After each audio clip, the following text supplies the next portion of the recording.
नमस्कार, आपका हार्दिक स्वागत और अभिनंदन है। आज हम बात करने वाले हैं जन्म कुंडली में कुछ 4 ऐसे महत्वपूर्ण योगों के विषय में जो आपके यदि जन्म कुंडली में है तो निश्चित रूप से आप मानिए कि आपका जन्म अत्यंत शुभ स्थितियों में हुआ है और आपको राजयोग प्राप्त होने वाला है।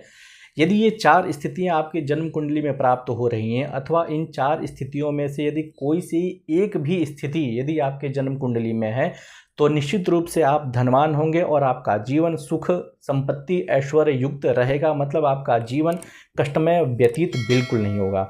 आचार्य वराह मिहिर ने अपने ग्रंथ बृहद जातक में इस बात का उल्लेख किया है और उन्होंने कहा है कि शुभम वर्गोत्तमे जन्म वेशी स्थाने च सद्ग्रहे अशून्येषु च केंद्रेषु कारकाख्य ग्रहेषु च।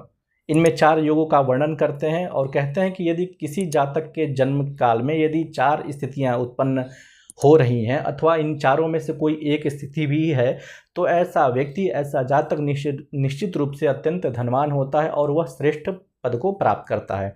तो 4 स्थिति कौन कौन सी हैं? तो पहला वो स्थिति कहते हैं कि वर्गोत्तम नवमांश में उसका जन्म होना चाहिए।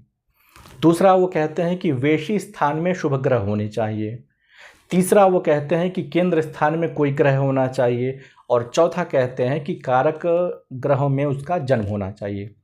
तो ये वर्गोत्तम क्या है अथवा वेशी स्थान क्या है, कारक क्या है या केंद्र स्थान क्या है, तो इसके विषय में कहा गया है कि जो वर्गोत्तम नवमांश वह नवमांश होता है कि जन्म कुंडली में जो ग्रह जिस राशि में बैठा हुआ है ठीक वही ग्रह नवमांश कुंडली में यदि उसी राशि का वो बैठा है तो वह वर्गोत्तम नवमांश का ग्रह कहलाता है। जैसे मान लीजिए जन्म कुंडली में चंद्रमा मेष राशि में बैठा हुआ है और नवमांश कुंडली में भी चंद्रमा मेष राशि का ही बैठा है तो वह चंद्रमा वर्गोत्तम नवमांश का कहलाएगा।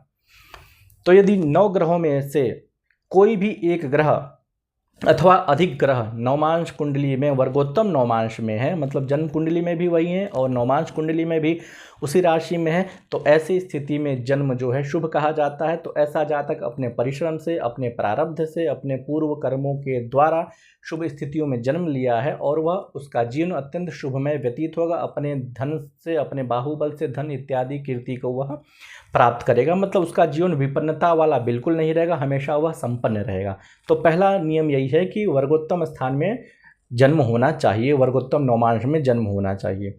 दूसरी स्थिति आचार्य वराह मिहिर कहते हैं कि वेशी स्थान में शुभ ग्रहों का होना चाहिए। वेशी स्थान हम उसे कहते हैं कि सूर्य कुंडली से, मतलब जन्म कुंडली में सूर्य जहाँ पर बैठा हुआ है उससे दूसरे भाव में यदि कोई भी ग्रह है तो वह कहलाता है वेशी स्थान। तो यहाँ पर आचार्य निर्देश करते हैं कि शुभ ग्रह होने चाहिए। यदि शुभ ग्रह नहीं भी हैं, मतलब सूर्य कुंडली से या जन्म कुंडली में सूर्य स्थान से दूसरे स्थान पर यदि कोई भी ग्रह है, पाप ग्रह ही क्यों न हो, तो वह भी शुभ फल को प्रदान करेगा। यदि शुभ ग्रह है तो वह अत्यंत शुभ फल को प्रदान करेगा। पाप ग्रह तो भी चलेगा, इसका मतलब वो धन स्थान है। सूर्य कुंडली से द्वितीय स्थान जो होता है धन स्थान होता है। जिस प्रकार लग्न कुंडली से द्वितीय स्थान धन का स्थान होता है, चंद्र कुंडली से भी द्वितीय स्थान धन का होता है, तो ठीक वैसे ही सूर्य कुंडली से भी द्वितीय स्थान तो धन का होगा। तो ऐसे में यदि कोई शुभ ग्रह बैठा है तो वह अत्यंत धन को प्रदान करने वाला होगा। पाप ग्रह भी बैठा है तो वह भी धन प्रदाता ग्रह कहा जाएगा। तो आपकी कुंडली में भी यदि सूर्य स्थान से दूसरे स्थान पर कोई भी ग्रह बैठा हुआ है तो वो जन्म शुभ माना जाता है और ऐसे में आप कभी भी विपन्न नहीं रहेंगे, हमेशा आपके पास धन लक्ष्मी ऐश्वर्य वैभव बना रहेगा। तो ये होती है दूसरी स्थिति। तीसरी स्थिति आचार्य ने अत्यंत महत्वपूर्ण कही है कि आपका जो केंद्र स्थान है वह खाली नहीं होना चाहिए। अशून्येषु च केंद्रेषु, अर्थात जो केंद्र स्थान है, जो जन्म कुंडली में प्रथम स्थान, चतुर्थ स्थान, सप्तम स्थान और जो दशम स्थान है, ये जो स्थान बताए गए हैं इनको हम कहते हैं केंद्र स्थान। केंद्र स्थान में यदि कोई भी ग्रह है, सूर्य चंद्र मंगल बुध, यदि कोई भी ग्रह है तो यकीन मानिए आपका जन्म अत्यंत शुभ समय में हुआ है और आप जो है धनवान होने वाले हैं, वैभवशाली होने वाले हैं। अपने परिश्रम से, अपने प्रारब्ध से, अपने मेहनत से आप संपत्ति को अर्जित करने वाले हैं। मतलब आपका जीवन अत्यंत सुखमय व्यतीत होने वाला है, ये आचार्य स्वयं कहते हैं। तो तीसरी स्थिति होती है कि केंद्र स्थानों में कोई भी ग्रह हो, भले ही वह लग्न कुंडली से हो या चंद्र कुंडली से हो अथवा सूर्य कुंडली से हो, किसी न किसी तो मिल ही जाएगा, लेकिन आचार्य यहाँ पर लग्न कुंडली की विशेषता बतला रहे हैं, लग्न कुंडली की प्राधान्यता को प्रदर्शित कर रहे हैं। तो तीसरी जो स्थिति होती है केंद्र स्थान में ग्रह होना, इसीलिए केंद्र स्थान को अत्यंत महत्वपूर्ण माना जाता है। यदि केंद्र स्थान में कोई ग्रह है तो आप भी केंद्र स्थान में बने रहेंगे। चौथी जो स्थिति आचार्य वराहमिहिर ने बताई है वह कहते हैं कि कारक संबंधित ग्रहों में जन्म होना। कारक, ये थोड़ा सा अलग विषय आ जाता है। जो अन्य कारक होते हैं, जैसे प्रथम स्थान का कारक ग्रह होता है सूर्य, द्वितीय स्थान इत्यादि का प्रत्येक द्वादश भाव के जो कारक ग्रह बताए गए हैं, उससे ये थोड़ा सा कारक भिन्न होता है, जो आचार्य वराहमिहिर ने अपने ग्रंथ में बताया हुआ। उनके मतानुसार, उनके कहने के अनुसार, लग्न से जो दशम स्थान में जो ग्रह होता है वो दोनों एक दूसरे के कारक होते हैं। मतलब लग्नस्थ ग्रह दशमस्थ ग्रह का कारक माना जाएगा, दशमस्थ ग्रह लग्नस्थ ग्रह का कारक माना जाएगा।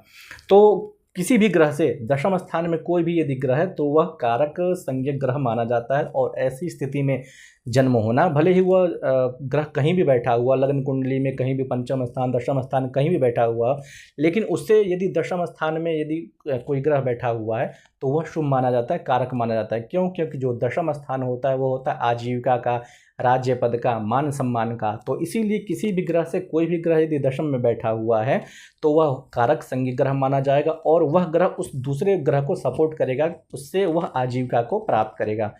तो ये होती हैं चार स्थितियाँ। यदि इन चार स्थितियों में से कोई सी भी एक भी स्थिति किसी भी न्यूनाधिक के मात्रा में यदि आपके भी जन्म कुंडली में बन रही है तो यकीन मानिए आपका भी शुभ समय में जन्म हुआ है और आप भी राज्य पद को प्राप्त करने वाले हैं। अपने ऐश्वर्य से, अपने कीर्ति से देश विदेश में आपका नाम प्रसरित होता रहेगा।